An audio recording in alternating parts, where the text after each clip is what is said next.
I'm Brooke Sullivan, 32 years old.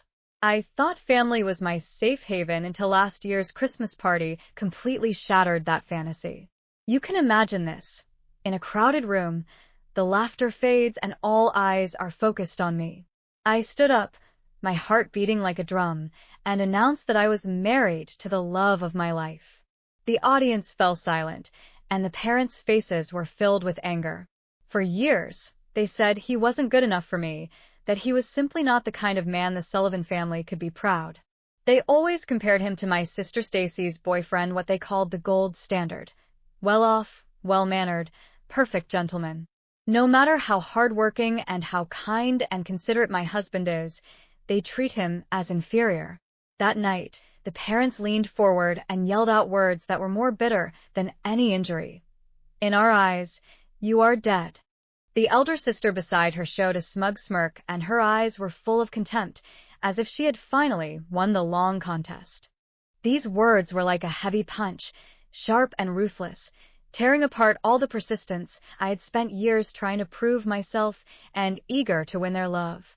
Everything in the room was frozen, and relatives and friends were all too surprised to speak. But I didn't break down. I raised my chin, looked them straight in the eye, and said, "I get it." Then I grabbed my coat, took my husband's hand, and walked out into the cold night, never looking back. The significance of that moment was far more than their cruelty, but also that I finally broke free from their control, got rid of the endless comparison, and got rid of the fate of being denied all my life. And what happened next, the good life I built, and the downfall they encountered confirmed that it was all right. A few months later, when they came to the door in a mess and begged for forgiveness, I had already prepared a response that they would never forget. Have you ever been told by a loved one that your loved one is not good enough for you? Share your story in the comments section. I want to hear how you stick to your position. I grew up in suburban Madison, and our house looked flawless from the outside, but not so inside. My mother, Donna, controlled every aspect of my life.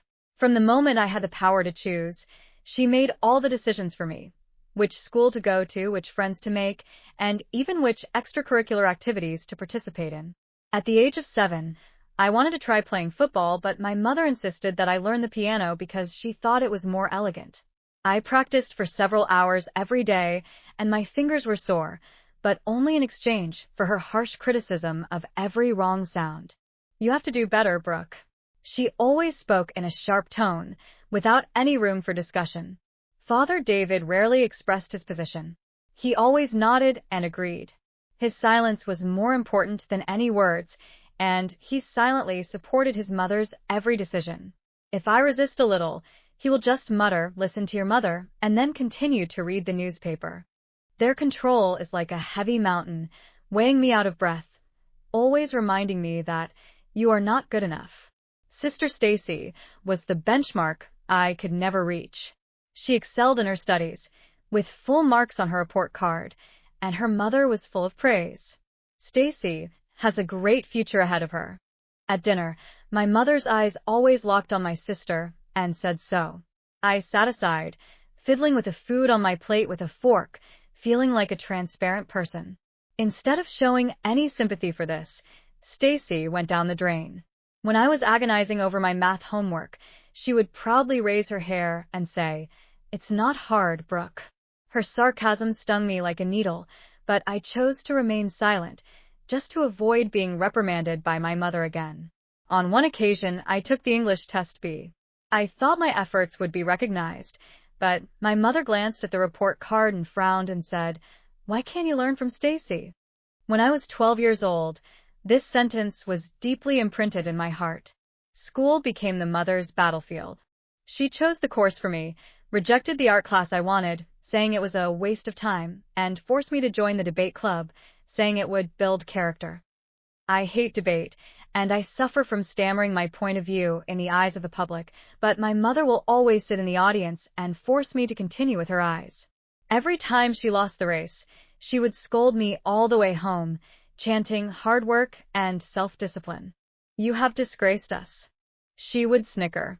I could only nod my head, choking back my frustration, knowing full well that there was no point in arguing. My friends are not my choice. My mother will turn away children she thinks are bad influence, such as my best friend in 5th grade, the girl who loves comic books.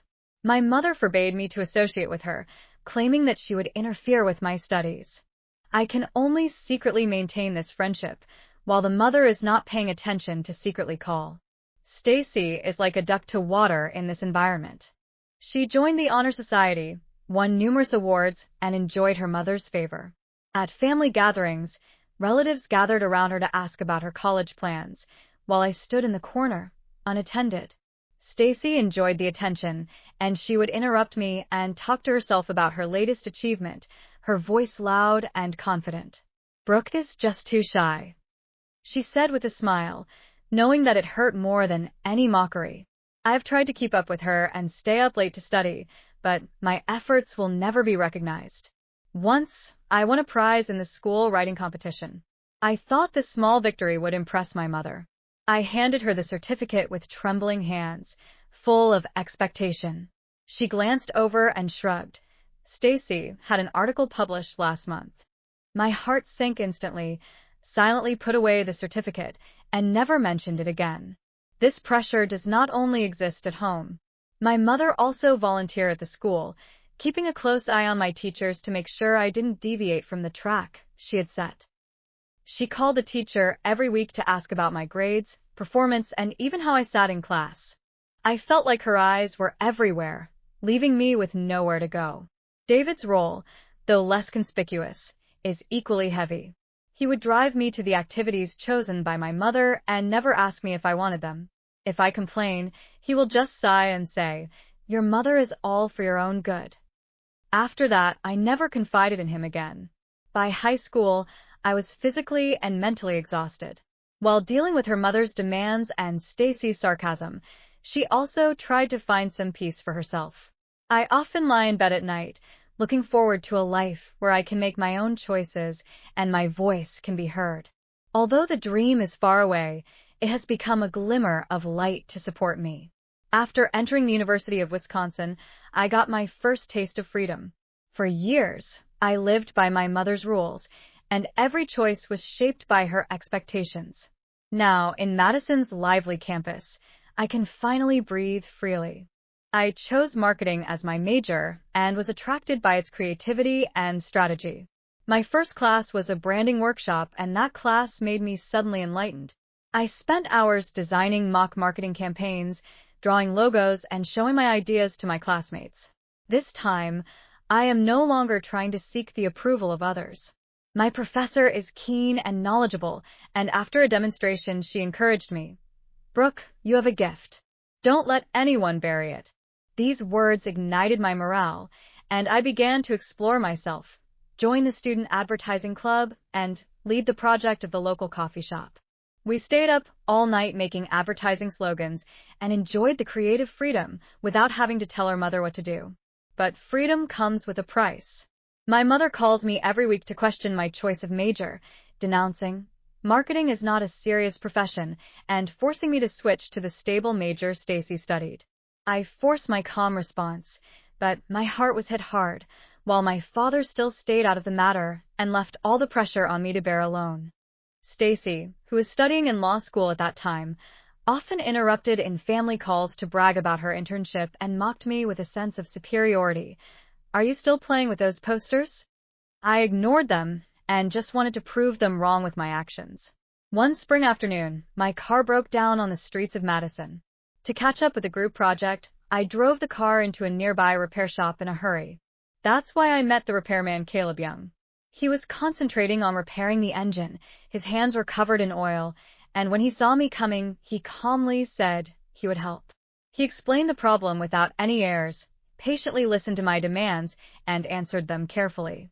During the hour of repairing the car, we talked happily, from music to daily life. He has a warm smile, confident but unassuming. When I left, the car had been repaired, and I got his phone number. I felt light, and light for a long time. Caleb and I went from friends to lovers. He would pick me up from class, accompany me to dinner, and tell me about his daily work as a repairman. His pride in craftsmanship was completely different from the bright ambition praised by his family. With him, I don't need to pretend. Whether it's academic troubles or mother's accusations, he listens patiently and supports firmly. You're good enough, Brooke. His words help dispel countless self-doubts. We will explore Madison together this weekend. This is the first time in my life that I feel truly accepted and seen. It is not easy to balance academic, emotional, and part-time jobs, and the resistance of family members has never stopped. My mother frequently called me to question my friends, suggesting that I was wasting my potential. Stacy texted me to accuse me of not coming home and mocked my pursuit. I ignored it, focused on my goals, got a summer internship at an advertising agency, and was passionate about my job. However, my parents kept pressing me, my mother urged me to go home more, and my father echoed and advised me to don't be too rebellious. Their voices always pulled the new life I was building. Caleb has become my spiritual pillar. Whenever I doubt myself, he always strengthens my original intention of sticking to marketing. After a phone call with my mother, I was exhausted. He took me for a drive by the lake and enlightened me. You have no obligation to sacrifice yourself for their dreams. These words made me suddenly enlightened and gradually learned to believe in myself. But I knew that bringing him to see his family would be a test. After more than a year of dating, I decided to take him back to his parents' house in Madison last fall. I told him in advance that my mother's standards were harsh and Stacy's words were harsh. He only shook my hand and said, "Let's face it together." His composure eased my nerves a little, but I still had a hunch that this dinner would be an unexpected test. The dinner was unusually tense, full of family scrutiny and expectations of Caleb. After a few small talk, the mother asked Caleb's occupation with a critical tone. After learning that he was a repairman, his mother's face suddenly sank and his tone was full of disdain. His father nodded slightly in agreement. Stacy immediately fanned the flames, showing off her boyfriend, Kyle, who runs an investment company and handles millions of deals, with words that belittle Caleb. I stared at her, but she became more and more defiant. Caleb calmly responded to Stacy politely. However, my mother still refused to relent, accusing me, as a marketing student, that I should find an ambitious and suitable partner, and bluntly said that the repairman did not meet the standards. My father also rarely spoke with me and advised me not to make do with it. I was furious. Caleb shook my hand quietly to calm me down, but I was determined not to be silent. His work cannot define him. Caleb is honest and diligent and knows how to support me better than you. My words made the table momentarily silent. My mother snapped at me for my bad attitude, saying they gave everything for me, but I chose the wrong person. Stacy was even more viciously mocking me for finding an oil monkey to compare Kyle's penthouse to Caleb's toolbox. Caleb remained calm, even though he was tight. I couldn't bear it any longer. I got up and shot back. You don't know him at all. You're not qualified to judge. Stacy ironically humiliated me. I looked straight at the three of them and said firmly, Caleb is more like family than you. He respects me, and you just want to control me. The mother slammed the table. Enough. You gave up your future for him. She snapped. Choose, Brooke, choose us or him. Her ultimatum hangs heavily in the air. I looked at Caleb, his eyes firm and trusting that I would make the right choice. I think of all these years of trying to please them, constantly suppressing myself to meet their expectations. I choose Caleb, I said, my voice clear and firm. The mother gasped, the father shook his head, and Stacy sniffed and muttered, You're crazy. I grabbed Caleb's hand, and we walked out of the house together, their voices gradually behind us. That night, I realized that losing myself to gain their approval was simply not worth it. But I never expected that things would get worse. A few months after that heated dinner, the Christmas party hosted by my parents was crowded with relatives, and the air was filled with tension. I have been anxious about this for weeks, knowing that my mother, father, and Stacy will closely monitor my every move. Just a few days ago, Caleb and I made a bold decision. We were secretly married in a small courthouse in Madison, with only the two of us and a witness present. We didn't tell anyone and didn't want their judgment to tarnish our precious moments. But tonight, I decided it was time to tell the truth. My heart was beating fast as we walked into the party, Caleb's hand holding my hand firmly. I wore a simple skirt and my newly bought ring was hidden under my scarf, but I felt like I was walking into a battlefield. The dinner started off fairly quietly, with the aunts and uncles gossiping over turkey and pie. My mother looked at me frequently, smiling very reluctantly, while my father sipped red wine and deliberately avoided my eyes. Stacy sat across from us, glancing back and forth between me and Caleb, a sneer hanging from her mouth. I can feel the pressure of their expectations, the kind of pressure I've struggled to get rid of all my life. Midway through the meal, I stood up, my hands shaking, but my heart was very firm. I have an announcement to make, I said. My voice overshadowed the noise of the scene. All eyes are focused on me. Caleb and I got married last week. I lifted my scarf to reveal the ring and looked at Caleb, who nodded proudly. There was a momentary silence in the room, and then the mother's face flushed red and the fork clanged on the plate. Married, she hissed, her voice low but full of malice. Marry him? The father's jaw was tight, and the fingers holding the glass were white from exertion. Before I could respond, they stood up together, their voices raised with anger. In our eyes, you are dead. The mother roared, her words piercing the crowd like a knife. Her father echoed her and said in a cold voice, You've ruined your life, Brooke. The relatives were stunned, some whispered, others stared at us in surprise. I felt my breathing stop, and their words were a betrayal, more painful than any injury I have ever experienced. Stacy's laughter broke the silence, sharp and piercing, with a twinkle of malice in her eyes. A secret marriage to Caleb, she said, her tone full of contempt. What? Was it done hastily in some shabby court? You can't even afford a decent wedding. Her words mocked our choices and denied the love between us. Caleb clenched my hand, but he remained calm, his silence more powerful than her taunts. I looked at her, then at my mother and father, their faces written with disgust. Their control, their criticism, flashed through my mind over the years. Every moment I tried to please them. Every moment I was ignored because of Stacy. It was the last straw that broke the camel's back. I straightened my back, and despite my inner pain, my voice was unusually calm. I see, I said, my eyes fixed on mother, father, and Stacy in turn. This simple word echoes in the air, but with the power to end everything. I turned to Caleb, his gaze firm and supportive, and we walked toward the door together. Stacy shouted behind me, her tone full of sarcasm. Running away again, Brooke? It's worthless. I didn't look back.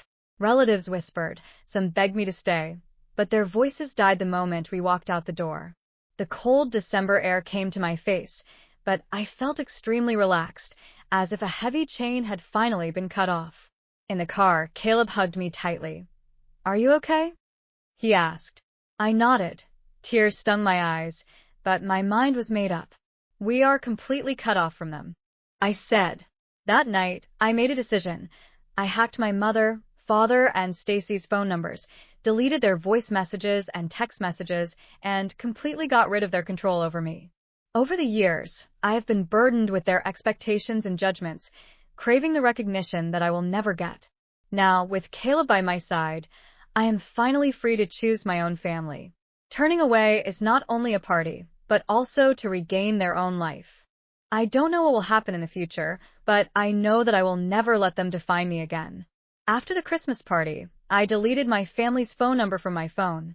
Leaving my mother, father, and Stacy was like taking off a heavy coat that had been worn for too long. Caleb and I wasted no time in finding a comfortable apartment in downtown Madison, small but bright, with big windows overlooking the lively streets below. Moving in together is the first step in building a whole new life of our own. We spent the weekend sorting out boxes, laughing at the unmatched cutlery, and planning our future. For the first time in my life, I didn't have to look back and fear being judged. My career has also experienced unexpected developments. I've been working for a marketing company for a year, and now I've got a big opportunity to run a major marketing campaign for a local tech startup. The project was extremely challenging and included a comprehensive rebranding, billboard placement, social media advertising, and a launch campaign. I threw myself into it, late at night still sketching out ideas and presenting bold ideas to the team. My boss is a highly effective woman with a fierce eye, and she is full of praise for my work. "You did a great job, Brooke," she said after I proposed a new slogan. This sentence is like a beam of light, with a mother's endless criticism in sharp contrast. I pushed the project forward, coordinated the team when the deadline was met, and the plan was approved by the customers. My team and I were very proud. One cold afternoon, I ran into my mother's friend Margaret in a cafe near my office. She took the initiative to say hello in a gentle tone. After we were seated, she asked me about my recent situation. Although I hesitated, seeing her friendly attitude, I told her that I had cut off contact with my family and chose Caleb. After listening carefully, Margaret affirmed that I had made the right choice and shared her own experience of fighting family expectations to encourage me. Her support was such a reassurance that I was relieved to leave. Caleb and I have a very happy life. His career in the repair shop is thriving, and he has won a good reputation for his superb skills. We cook dinner together after work, share our thoughts, and feel the happiness that family of origin has never given us in each other's company. He made a playlist of songs from our first date and pulled me to dance, a surprise that made me feel sweet. We plan trips together, look forward to starting a family, save money for a house, and every step is full of promises to each other. The work made me extremely practical. The launching ceremony of the marketing campaign was packed, and our advertisement was unanimously praised by our customers. Standing on the scene, I really felt that I had built a meaningful career on my strength, and I didn't need to be bound by my mother and Stacy. Caleb was there to cheer for me, and his pride made me believe in myself even more. Margaret's words always remind me to stick to my position. I no longer worry about whether my family will change their views, but focus on running my own life with Caleb. Our apartment has become my safe haven, where I can be myself, live my true self with love and support. 3 months after the party, Margaret called to tell me a shocking news. Stacy was cheated by her boasting boyfriend Kyle and put all her savings of more than $60,000 into the high-return investment project. Was a scam. Kyle ran away with the money, leaving only a pile of useless contracts. Stacy, who was once a proud and confident mother, was defeated. The incident spread in Madison's small circle, and rumors troubled her. She had mocked Caleb's work and sincerity, but now she was cheated by what she called a successful boyfriend. A hint of sympathy flashed through my heart, but was soon diluted by her past mockery and contempt. After thanking Margaret, I hung up the phone, and my thoughts could not be calm for a long time. The storm put the whole family in a desperate situation. In order to help Stacy pay off her heavy debts, including legal fees, loans, and her extravagant expenses, her parents sold the house she had lived in for decades and moved to a small rental house on the edge of town, running out of savings. The father's consulting business was also damaged by the family scandal, and the clients were alienated.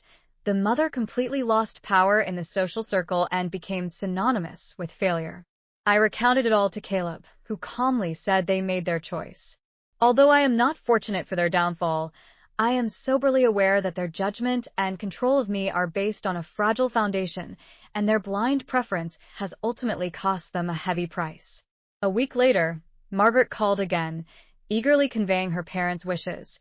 They were in a difficult situation and wanted to talk to me, adding that they are not what they were.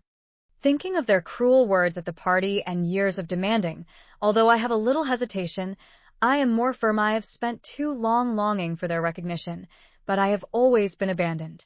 I calmly and firmly told Margaret, I'm not ready, maybe never.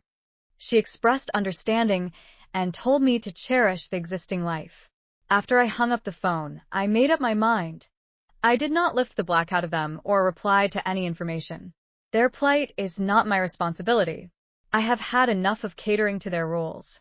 I had a late-night heart-to-heart talk with Caleb and agreed that their downfall was the inevitable result of favoring Stacy, ignoring me, and pursuing superficial glamour.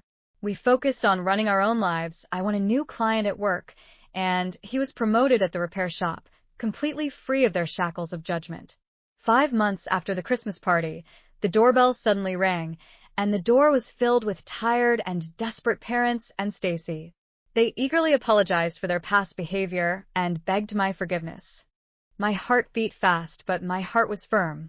I looked straight at them and said, "The dead cannot be brought back to life." Then I closed the door. Caleb held me, and the heaviness of their entreaties dissipated in an instant. I know that the girl who longed for their approval is no longer there. This is the last bottom line for me to protect my life. Caleb was the backbone of my life, and we lived a full and happy life in our apartment in Madison. I was promoted in a marketing company, and the nonprofit organization in charge of the city's advertising project won awards and was highly praised in the industry. His repair shop was booming and won recognition from many customers with its technology. We celebrate the small beauty of life together, respect and trust each other. This happiness is real and secure. And my family was still paying the price for their choices. Margaret informed me that they were still crammed into small rentals. Their savings were running out, their social circles were crumbling, and Stacy was left alone by Kyle's scam. I don't want them to suffer misfortune, but their situation stems from their own choices. Past control and denial cannot be made up by an apology. I learned a profound truth. Setting boundaries is the only way to protect your peace of mind. When family means disrespect, it ceases to be an obligation. It is not easy to cut off the connection, but it allows me to live truthfully and choose those who deserve my heart. Caleb taught me the true meaning of family support, not suffocation. I am stronger now, not because I abandoned them, but because I chose myself. Thank you to everyone who listened to my story. This story isn't just mine, it's a reminder to stand up for your worth. Have you ever had a complicated family relationship? How do you set boundaries? Share your thoughts below, and let's start a conversation about building healthier relationships. Your voice is very important. Thank you for your support. Well, maybe never. She expressed understanding and told me to cherish the existing life. After I hung up the phone, I made up my mind. I did not lift the black out of them or reply to any information. Their plight is not my responsibility. I have had enough of catering to their rules.